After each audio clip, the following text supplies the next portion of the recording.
Bismillahirrahmanirrahim. Assalamualaikum warahmatullahi wabarakatuh.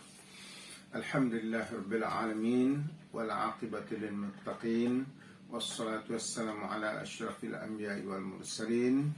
Asyhadu an la ilaha illallah wahdahu la syarikalah wa asyhadu anna Muhammadan abduhu wa rasuluh. Allahumma salli ala sayyidina Muhammad wa ala ali sayyidina Muhammad. Pemirsa Optima TV dimanapun Anda berada, moga-moga rahmat Allah Subhanahu wa Ta'ala tetap menaungi kita semua. Amin ya rabbal alamin. Kita bertemu kembali. Pada kali ini kita akan membicarakan seputar bekam. Ada kononnya satu hadis yang menyebutkan bahwa upah berbekam itu tidak baik. Bahkan ada yang menyebutkan bahwa upah berbekam itu sama dengan upah pelacuran. Benarkah pernyataan ini? Ini akan kita bicarakan dalam pertemuan kita kali ini, insya-Allah. Pertama kali kita lihat dulu apa perbedaan antara keduanya, yaitu bekam apa dan pelacuran itu apa. Bekam adalah suatu kaedah penyembuhan penyakit yang sudah berabad-abad dilakukan di bumi ini. Bahkan sebelum datang Islam juga sudah lama bekam ini menjadi suatu pengobatan yang sangat terkenal dan di antara yang terbaik yang diamalkan untuk menyembuhkan berbagai-bagai penyakit. Lalu datang Islam, Rasul SAW menerima perintah berbekam ini di langit, bukan di bumi. Disejajarkan dengan penerimaan perintah untuk solat. Artinya bahawa bekam inilah sesuatu amalan atau pengobatan yang sangat tinggi nilainya, sehingga penerimaannya disejajarkan dengan penerimaan perintah solat. Jadi Islam mengangkat bekam ini ke tahap yang lebih tinggi. Kemudian bahkan Nabi menyebutkan di dalam hadis beliau yang sahih bahawa bekam ini adalah pengobatan yang terbaik untuk kebanyakan penyakit. Inna khaira ma tadawaitum bihi al-hijamah. Sesungguhnya kata Nabi, bekam itu adalah pengobatan yang terbaik untuk menyembuhkan berbagai-bagai penyakit yang ada. Kemudian kita lihat juga dalam pelaksanaannya, Rasulullah sepanjang hidup beliau, dalam berbagai keadaan, beliau senantiasa melakukan bekam. Baik waktu sehat, beliau melakukan bekam supaya jangan sakit. Baik waktu sakit, beliau melakukan bekam supaya cepat sembuh. Ketika puasa juga beliau diriwayatkan berbekam. Ketika dalam perjalanan yang meletihkan, beliau berbekam.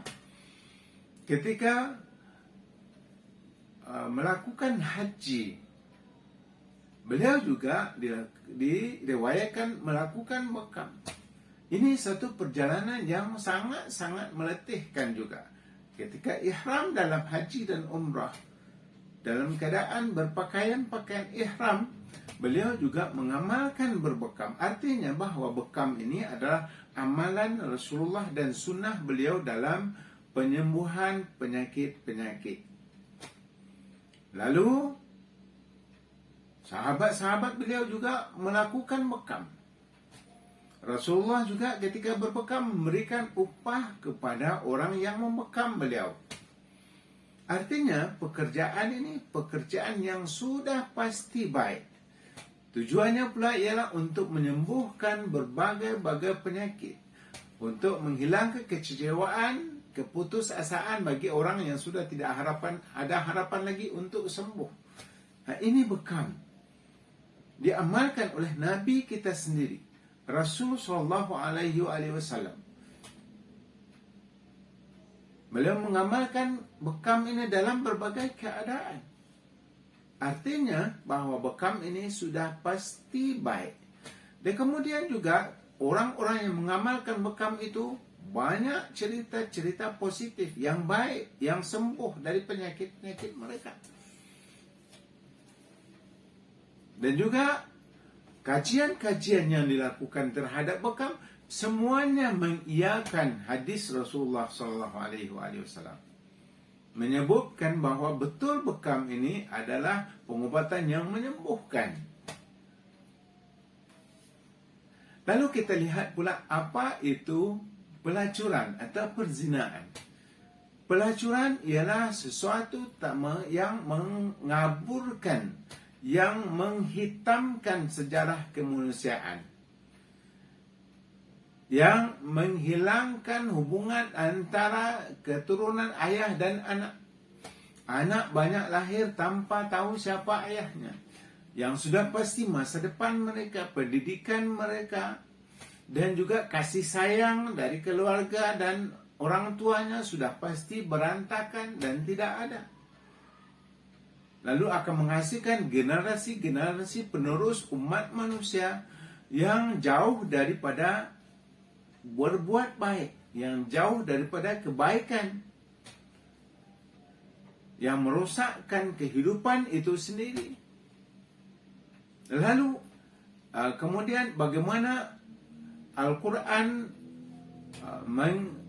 mengharamkan, membenci atau melakukan larangan-larangan terhadap orang yang melakukan perzinaan atau pelacuran. Bahkan mendekati zina sendiri pun, mendekati saja tidak boleh, apalagi melakukan perzinaan atau pelacuran itu, dan menghasilkan kehidupan yang sama sekali kelam kabut ke depannya. Lalu bagaimana hadis-hadis Rasulullah juga menyebutkan bahawa pelacuran ini, perzinaan ini sesuatu yang sangat dikutuk dalam agama dan dikutuk dalam peradaban, dalam kemanusiaan. Lalu kita lihat juga bagaimana orang-orang yang terlibat dengan pelacuran dan perzinaan ini, mereka hina, terlalu hina. Lalu apakah ini kita samakan dengan bekam? Upah yang didapatkan oleh mereka sama dengan upah bekam, sedangkan bekam ini satu kebaikan, satu sunnah, satu kebiasaan, sesuatu yang diamalkan untuk penyembuhan penyakit. Sebaliknya, pelacuran adalah mendatangkan penyakit yang bermacam-macam, sampai kepada penyakit-penyakit yang sampai sekarang tidak ada lagi obatnya. Akibat daripada perzinaan itu. Adakah sama ini? Al-Quran menyebutkan, afala ta'qilun, afala tatadhakkarun, afala tatafakkarun. Apakah kamu tidak berfikir? Atau apakah kamu tidak menggunakan otak kamu, kata Allah. Jadi sama sekali tidak sama. Upah bekam adalah di antara upah yang terbaik yang anda terima sebagai tukang bekam. Kenapa? Karena pekerjaan anda sangat baik dan sangat mulia. Sementara sebaliknya, upah pelacuran adalah antara upah yang paling kotor, yang paling hina, yang paling haram, yang paling merosakkan pekerjaan itu sendiri. Jadi tidak sama. Maka jika anda pun berprinsip seperti itu, anda sebenarnya telah menghinakan Rasulullah, telah menghinakan Islam, yang mana Rasul SAW mengatakan bekam adalah sebagai pengobatan yang terbaik, yang seharusnya anda puja, anda lakukan, anda ikuti dengan sebaik-baiknya, anda pelajari dengan sebaik-baiknya. Bukan diprovokasi dan kemudian bukan diharamkan, apalagi dihalang orang untuk melakukan bekam. Ini sunnah Rasulullah SAW yang perlu kita pelihara, yang perlu kita hidupkan kembali. Setiap yang disunahkan oleh Nabi pasti sudah ada kebaikan yang tersendiri. Saya berani mengatakan bahawa sekarang kita susah sembuh daripada penyakit karena kita lari dari sunnah Nabi dalam obat. Jadi sama sekali tidak sama ya, bahawa bekam adalah di antara yang terbaik, sementara upah dari perzinaan adalah di antara yang terkutuk, yang terhina, yang haram, yang keharaman itu sangat tinggi. Jadi mudah-mudahan anda kembali kepada sunnah Nabi dalam berobat.